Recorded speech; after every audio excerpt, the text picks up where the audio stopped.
ഒരു ടോപ്പിക് എന്ന് പറഞ്ഞിട്ടുണ്ടെങ്കിൽ കവർ ലെറ്റർ ആണ്. അത് ഫ്രഷേഴ്സിന് വേണ്ടിയിട്ട്. എല്ലാവർക്കും ഡൗട്ട് ഉണ്ടായിരിക്കും, ഗ്രാജുവേറ്റ് ചെയ്ത് കഴിഞ്ഞിട്ട് ഏത് പൊസിഷൻ നമ്മൾ ചൂസ് ചെയ്യും.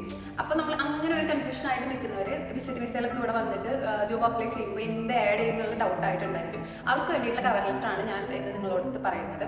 ഫസ്റ്റ് നമ്മൾ HR അഡ്രസ്സ് ചെയ്യുക. പിന്നെ നമ്മൾ ഗ്രാജുവേറ്റ് ചെയ്ത ഇയർ, നമ്മൾ എന്തിലാണ് ഗ്രാജുവേറ്റ് ചെയ്തതെന്നും നമ്മൾ എന്തൊക്കെ ഇന്റേൺഷിപ്പ് ചെയ്തതെന്നും നമ്മൾ സ്കിൽസ് അതിൽ ആഡ് ചെയ്യണം. പിന്നെ എന്ന് പറഞ്ഞിട്ടുണ്ടെങ്കിൽ നമ്മൾ എന്തുകൊണ്ട് ഈ കമ്പനി ചൂസ് ചെയ്തു, അപ്പോൾ നമ്മുടെ ഗ്രോത്തിന് വേണ്ടിയിട്ടാണെന്നും അവിടെ നിന്ന് നമുക്ക് കുറേ ലേൺ ചെയ്യാൻ പറ്റുന്ന വിശ്വാസം ഉണ്ടെന്നും അങ്ങനെയൊക്കെ പറഞ്ഞിട്ടാണ് നമ്മൾ ആ കണ്ടന്റ് എഴുതേണ്ടത്. ഞാൻ 2 ടൈപ്പ് ഓഫ് കവർ ലെറ്റർ ചെയ്തിട്ടുണ്ട്. ഒന്നെന്ന് പറഞ്ഞാൽ ജോബ് റോള് നമുക്ക് വ്യക്തമായിട്ട് അറിഞ്ഞിട്ട് നമ്മൾ അപ്ലൈ ചെയ്യുന്നതും, രണ്ടാമത് കാര്യം നമുക്ക് ജോബ് റോളിനെ പറ്റിയിട്ട് അറിയില്ല, പക്ഷെ നമുക്ക് ഇന്റേൺ ആയിട്ട് ഏത് സെക്ടറിലേക്ക് വേണ്ടിയും കയറാം എന്ന് വെച്ചിട്ട് ഉള്ള കാര്യമായിട്ട് ആഡ് ചെയ്തിട്ടുള്ള ഒരു കവർ ലെറ്റർ. നമുക്ക് ഒരു കമ്പനിയിൽ ഏതൊക്കെ റോൾ ഉണ്ടെന്ന് നമുക്കറിയില്ല. ഇപ്പോൾ IT കമ്പനി എടുത്തു വന്ന കുറേ സെക്ടർ ഉണ്ട്, ഡെവലപ്പിംഗ് ഉണ്ട്, നോൺ ഡെവലപ്പിംഗ് ഉണ്ട്, സപ്പോർട്ട് ഉണ്ട്, അങ്ങനത്തെ കാര്യങ്ങൾ.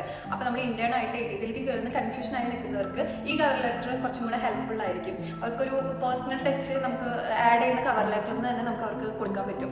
നിങ്ങൾ ഇതൊക്കെ ശ്രദ്ധിക്കുക. HR നോക്കുമ്പോൾ റെസ്യൂം മാത്രം നോക്കില്ല, കവർ ലെറ്ററും കൂടെ ആഡ് ചെയ്ത് കഴിഞ്ഞാൽ നമുക്കൊരു പ്ലസ് പോയിന്റ് ആണ്. അപ്പോൾ ആ കാര്യം കൂടെ നമ്മൾ നന്നായി ശ്രദ്ധിക്കണം. അതിൻ്റെ നെയിമിങ്, ഫയൽ നെയിമിങ് നമ്മൾ കറക്റ്റ് ആണ്. ഇപ്പോൾ നമ്മൾ റാൻഡംലി കവർ ലെറ്റർ എന്ന് പറഞ്ഞ് കൊടുക്കാതെ എന്ത് ജോബാണ് ഡിസ്ക്രിപ്ഷൻ അതിൽ എഴുതാക്കണം, അല്ലെങ്കിൽ ഫ്രഷറാണെന്ന് പറഞ്ഞിട്ട് അതിൽ മെയിൻ ചെയ്യും. ഞാൻ ഓൾറെഡി ചെയ്തിട്ടുണ്ട്. ഇപ്പം ഞാനിവിടെ കൊടുക്കാം എന്ത് ഫയൽ ഫോർമാറ്റ് ആണ് ഉള്ളതെന്ന്. അപ്പോൾ നിങ്ങളത് കറക്റ്റായിട്ട് ചെയ്താൽ മതി. ഇത് ഫോളോ ചെയ്താൽ തന്നെ നമുക്ക് കുറച്ച് ഇംപ്രഷൻ ഉണ്ടാക്കാൻ പറ്റും. Thank you.